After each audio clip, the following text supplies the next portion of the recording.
안녕하세요. 군사돋보기입니다. 지난 2022년 2월 24일 시작되어 오랜 기간 지속된 우크라이나 러시아 전쟁 기간 동안 계속해서 러시아군의 최대 약점은 군수 보급으로 숱하게 지적되어 왔고, 결국 이 전쟁에서 우크라이나군이 유리한 배경을 만드는 데 있어서도 지대한 역할을 끼친 바 있습니다. 결정적일 때마다 우크라이나는 러시아군의 후방을 타격해 그들의 힘을 매우 크게 약화시킬 수 있었는데요. 비전투병과 병사들을 겁쟁이라 여기고 천시하는 러시아군의 한심한 태도로 인해 이번 전쟁에서 러시아군은 보급에 있어 그 무엇보다 심각한 문제를 미처 헤아릴 수도 없을 만큼 발생시켰습니다. 러시아군은 그들만의 편제인 대대전술단을 이루는 데 있어 평균적으로 600명에서 800명, 많게는 1000명 정도의 병력을 가지고 있음에도 이중 지원 병력이 고작 150여 명밖에 되지 않는다는 문제, 모든 부대에 있어 수리 차량이 2대밖에 되지 않는다는 문제는 러시아군이 스스로 차량을 보수할 수 없어 많은 장비를 버리고 달아나게 만든 원인이 되었는데요. 우크라이나군은 개전 초기부터 러시아군을 중심 깊숙이 유도해 늘어진 그들의 보급선을 집중 공격해 수도 키이우와 서부 전선을 방어했고, 6월 말부터는 하이마스 다연장 로켓과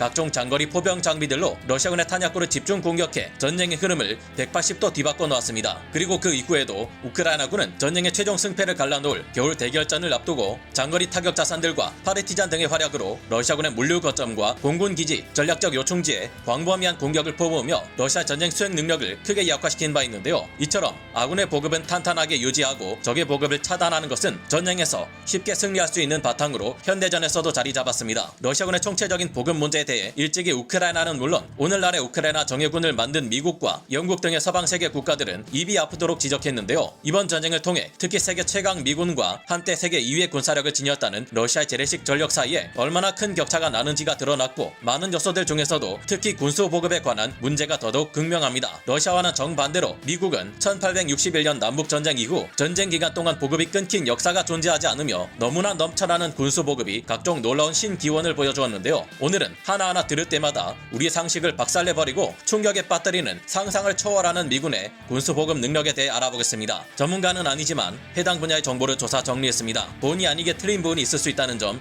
양해해 주시면 감사하겠습니다. 역사를 통틀어 어떤 전쟁에서든 보급량의 중요성은 언제나 빠지지 않고 강조되어 왔습니다. 나폴레옹이나 율리시스 S. 그랜트 전 미국 18대 대통령은 항상 전쟁에서 보급의 역할을 중시해왔고, 실제로도 사막의 여우 롬멜 장군은 그렇게 잘 싸워놓고도 끝내 군수보급의 문제점 앞에 좌절해야 했는데요. 다름 아닌 우리 한국의 6.25 전쟁에서도 부족한 전력을 가졌던 한국군이 낙동강 전선에서 버틸 수 있게 해준 것이 부산항을 통해 이어지는 UN 보급 물자의 힘 덕분이었습니다. 그러나 미국이 말하는 전쟁의 보급은 이런 것들과는 비교할 수 없는 차원이 다른 수준으로 너무나 무지막지해서 게임 속 치트키를 연상시킨다는 이유로 쇼미더머니라 불리기까지 합니다. 과거부터 미군이 보여준 보급의 전설적인 사례 몇 가지가 있는데, 먼저 남북전쟁 당시 미군이 먹었던 육류의 양이 유럽 중산층들 모두가 먹어치우는 육류의 양을 크게 넘어섬은 물론 그 품질 또한 더 좋았다는 것입니다. 또한 제1차 세계대전 당시 미군은 참어에 물이 고이자 이에 발이 젖지 않도록 하기 위해 다 먹고 남은 고기 통조림 깡통들을 죄다 바닥에 도배해버리는 위험을 보여줍니다. 2차 대전이 끝난 후 미군은 유럽 지역이나 아시아 지역들로 보낸 차량들을 두고 이런 구식 군용차 따위 돈 들여 가져가 봐야 팔리지도 않는데 그냥 다 버리자 하며 수백 대의 차량을 해변에 갖다 버리기도 했는데요. 제2차 세계대전 중 혁혁한 전과를 세운 사막의 여우 에르빈 롬멜 장군은 1년 전 지급받은 전투복을 입고 기관총을 쏠 때도 총알 한 발 한 발을 세어가며 연료도 아끼고 아껴가며 싸워서 미군과의 전투에서 승리했는데요. 그러나 그는 미군이 쓰던 한 건물에서 발견된 배낭을 열어보고 그만 전의를 상실하고 말았습니다. 그 배낭 안에는 한 미군 병사의 생일을 축하해주기 위해 미 본토의 어머니가 직접 만든 초콜릿 케이크 조각이 들어있었고, 결국 에르빈 롬멜 장군은 보급 역량이 남아도는 미국 앞에 좌절했다는 이야기가 있는데요. 태평양 전쟁 당시 미군 태평양 함대는 행정착오로 너무 많은 전투 식량을 보급받아 심각한 문제를 겪기까지 했습니다. 4개월 동안 무려 1억 명분의 식량이 보급되자 이를 다 처리하기 위해 사이판과 괌, 레이테 섬에 떠넘기고 메가더 장군의 남서태평양 해역군에도 잔뜩 떠넘기고, 그러고도 남아서 진주만의 상당량을 보관해야 했는데요. 당시 일본 제국군 병사들은 먹을 것이 없어 풀뿌리와 벌레를 잡아먹으며 버텨야 했는데, 반대편에서는 식량이 남아돌아도 너무 남아돌아서 문제였던 것입니다. 그러나 이런 소소한 이야기들은 현대전의 미군 보급 능력에 비하면 애교에 불과합니다. 충격적인 사실이 하나 있는데, 미군은 공중에서 작전을 수행하는 공군 전술기들과 수송기들, 전략폭격기 등은 물론 M1 에이브람스 전차나 전차나 장갑차, 자주포, 험비 차량과 트럭, 핵추진 항모나 핵추진 잠수함들을 제외한 해군의 각종 거대한 함정들, 심지어 오토바이나 난방용 난로 등의 엄청나게 비싼 등유 계열의 JP8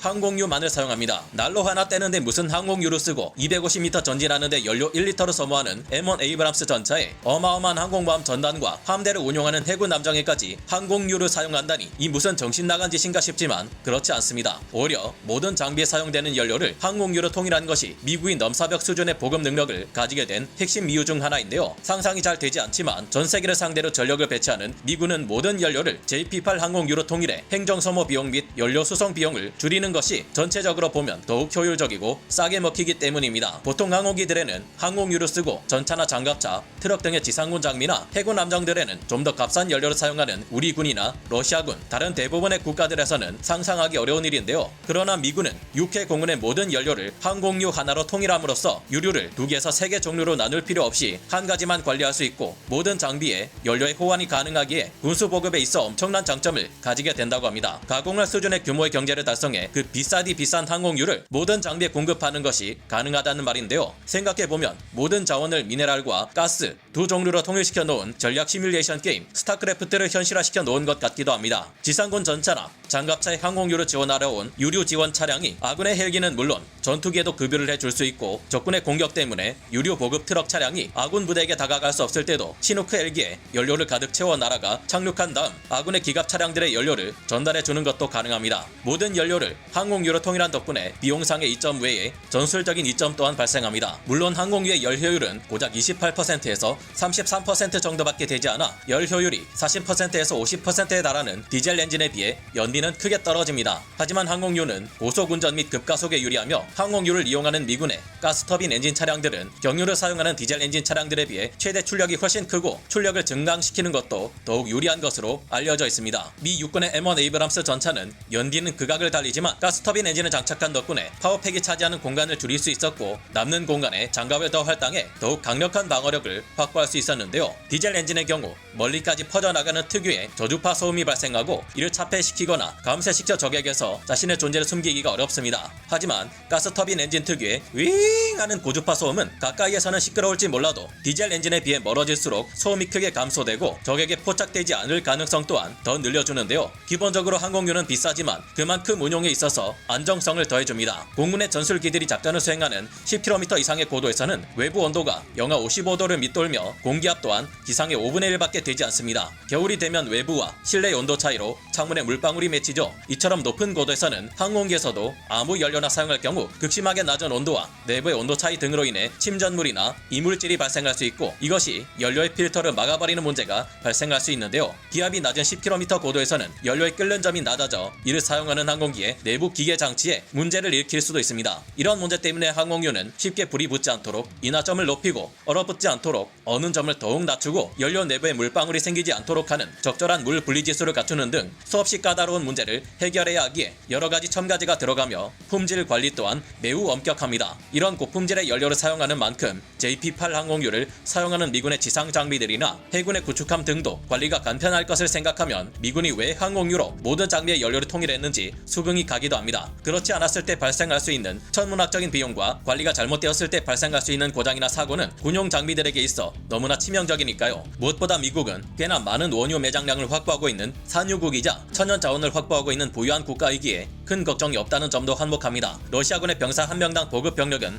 4.3명에 불과한 반면 미군 병사 1명당 보급 병력은 10명에 달하며 여기에 기술자는 물론 의료진, 엔지니어, 차량 운전사, 요리사 등의 각종 지원 병력들이 모두 따라붙습니다. 미군의 충격적인 보급 능력은 무엇보다 1991년 걸프전을 통해 드러나 세계를 경악시켰는데요. 세계적인 군사 전문가인 제임스 더니건의 저서 How to Make War에서는 걸프전 당시 미군이 얼마나 어마어마한 규모의 군수 보급 작전을 펼쳤는지 자세히 소개하고 있습니다. 걸프 전쟁은 1991년 1월에 발발했지만 사실 미군은 6개월 전인 1990년 8월 즈음부터 각종 수송기들과 대형 수송 선박 등을 동원해 전쟁에 필요한 보급품을 수송하는 작전을 벌여왔습니다. 이때 미군은 50만 5천 명의 병력은 물론 370만 톤의 화물 및 601만 톤의 유류를 약 4만 개의 컨테이너에 실어 6개월 동안 실어 날랐는데요. 이 외에도 각종 무기 체계들에서 사용되는 탄약과 포탄, 미사일, 폭탄, 각종 장비 등이 무수히 수송되었습니다. 미군은 그야말로 무지막지한 수준의 보급품을 전쟁 대비용으로 실어 날랐는데 4만 개의 컨테이너 중 2만 개의 컨테이너 안에는 무엇이 들어있는지 파악조차 되지 않을 정도였습니다. 막상 전쟁을 시작하고 보니 걸프전은